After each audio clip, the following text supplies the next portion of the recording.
I'm the organizer of Science Week with Saatazi and Reda Ben-Kiran. Pour parler des crises, il faut interroger la notion même de crise. Nous sommes au début de la 3e édition de la Semaine de la Science qui est organisée avec Fouad Laroui. Cette année, la thématique, c'est la complexité. Nous avons choisi cette thématique parce que c'est une thématique, on va dire, de circonstances.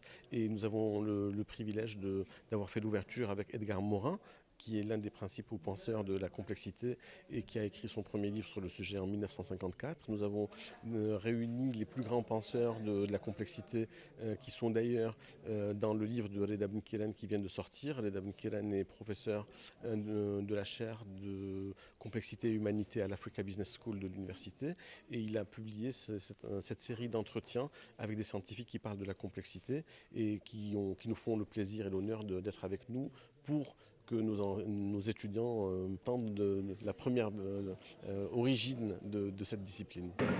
Let's look at a bigger version of this. Let's say we run Rule 30, let's say for 400 steps. I'll show you what Rule 30 is here.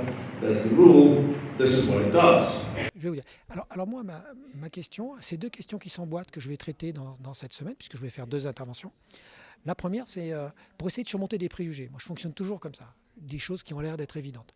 Une chose qui a l'air d'être évidente, c'est que l'humain est plus complexe que le reste du vivant, mais comme si c'était en soi, a priori, il avait toujours été plus complexe, quoi. Bon. Mon hypothèse, c'est pas que l'humain est au départ plus complexe, c'est qu'il est complexé, c'est-à-dire il est frustré. D'ailleurs, on sait que c'est un animal plus fragile que les autres, et donc il est complexé par sa fragilité. Étant complexé, eh bien, il a besoin de surmonter cette fragilité, et donc il devient complexe pour ça, c'est-à-dire c'est un obstacle, sa fragilité, parce qu'il se sent frustré. Et donc les humains fonctionnent par frustration, mais par frustration même ensuite dans le couple, par frustration, c'est ce qu'on appelle l'ego. Peut-être que c'est le seul animal qui a vraiment un ego, c'est-à-dire qui est frustré, qui est complexé. Et donc ce délire narcissique, ça le rend plus complexe parce qu'il a tout le temps besoin de se surmonter, il n'en a jamais assez. Même quand il est bien, même quand il vit bien, même quand c'est confortable, il cherche autre chose. Par exemple, il va sur la Lune, ça n'a aucun rapport avec un obstacle réel. Il va sur la Lune pour pouvoir dire qu'il va sur la Lune. Parce qu'il est complexé, il fait quelque chose d'ultra complexe. Alors, le problème, c'est qu'aujourd'hui, ça nous porte préjudice. Ça a été l'origine du développement de la science, mais ce truc-là, même des mathématiques, parce que qu'est-ce que c'est que les mathématiques ? La définition la plus basique des mathématiques, c'est se poser des problèmes qui ne se posent pas. Et après, ça répond à des problèmes qui vont finir par se poser, des problèmes complexes, très complexes. Donc, finalement, c'est le complexe qui nous rend complexes. C'est ça que j'essaye de montrer. Ce que disent pas la plupart des chercheurs, c'est un peu l'originalité de mon travail. Et le deuxième point, c'est un autre préjugé, c'est l'idée que l'intelligence, la conscience viendrait de la complexité. C'est-à-dire que plus c'est complexe, plus les réseaux de neurones sont complexes, plus on est intelligent. Et moi, je ne suis pas d'accord avec ça, parce qu'effectivement, si on est d'accord avec ça, les machines aujourd'hui, elles sont de plus en plus complexes, voire plus complexes que nous. Donc, est-ce qu'elles sont intelligentes ? Ça, c'est une autre histoire, la question de la conscience, de l'intériorité. Moi, je ne crois pas que l'intelligence vienne de la complexité. Le réchauffement climatique est vraiment un problème global. Je pense qu'il est sous-estimé. Et il affecte non seulement la terre physique, mais il affecte les animaux, il affecte l'humanité.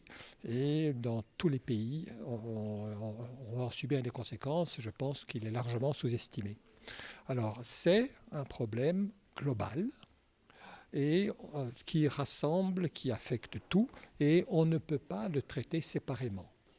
Par exemple, les économistes disent qu'il faut une taxe carbone. Ok, pourquoi une taxe carbone ? Parce que le carbone est mauvais. Pourquoi le carbone est mauvais ? À ce moment-là, il faut aller voir le physicien qui vous parle de l'effet de serre. Et vous apprenez que le carbone reste dans l'atmosphère, mais qu'il y a d'autres gaz à effet de serre, comme le méthane, qui ne restent pas. Donc, ce n'est pas la même chose. Donc, vous pensez avoir compris et vous mettez une taxe carbone. Et à ce moment-là, en France, il y a les gilets jaunes qui disent la taxe carbone pour nous, mais on a besoin de notre voiture pour aller travailler. Et les gens riches qui prennent l'avion pour aller passer des vacances au ciel, ils ne payent pas la taxe carbone parce qu'il n'y a pas de taxe sur les avions. Ils ont raison. Donc il faut comprendre que pour relier à la fois l'économie, la physique et l'équité. Donc on ne peut pas, on est maintenant dans une période où on ne peut pas séparer ces choses-là. Si vous traitez le réchauffement climatique, il faut comprendre la physique. Il faut non pas comprendre, mais on ne peut pas tout comprendre, mais il faut savoir que tout est relié, que ça touche à la fois à l'économie, à la physique, à la biologie et à la justice. Et donc c'était une chose extrêmement excitante, parce que c'est en ça que nous sommes des êtres humains. Nous sommes des êtres humains, non pas parce que nous regardons les mathématiques, mais parce que nous pouvons prendre des choses globalement. C'est pour ça que je suis là. Into a series of epochs. The first one, probably in antiquity, was the question of sort of what are things made of?